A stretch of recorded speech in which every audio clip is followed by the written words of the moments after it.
Here we will see different forms of assembly. There are several ways to group the various elements in the assembly. You can group all the elements in a single physical file or group them separately in several files. Based on the grouping of elements, assemblies are further divided into two types: single file assembly and multi-file assembly. An assembly that groups all the elements in a single file is called single file assembly.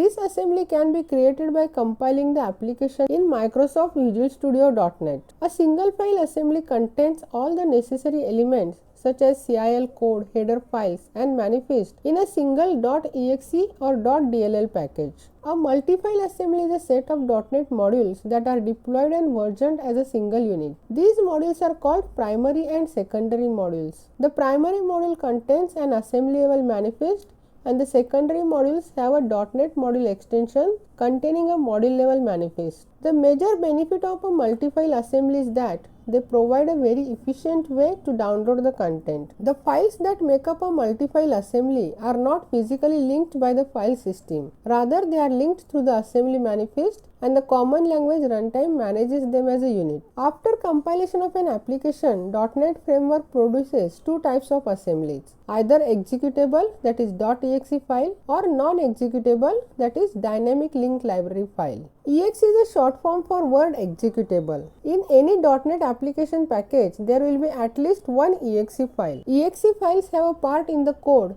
from where the program execution starts. That is, it has an entry point for the execution of a program, which is a main method. Launching an EXE file creates its own memory space by the operating system. EXE assemblies are known as in-process components, which were capable of running on their own as well as provide the support for others to execute. When we compile a console application or Windows application, it generates .exe file. And DLL is acronym for Dynamic Link Library, which contains functions, procedures that can be used by the EXE file or libraries. A DLL file is a library, so you cannot execute it directly. A programmer can call a DLL from another program if he knows the function name and its signature in the DLL file. DLL assemblies are known as out-process components, which were not capable of running on their own. They can only support others to execute. When we work with the project templates like class library or Windows Form Control library, they generate a DLL assembly when compiled.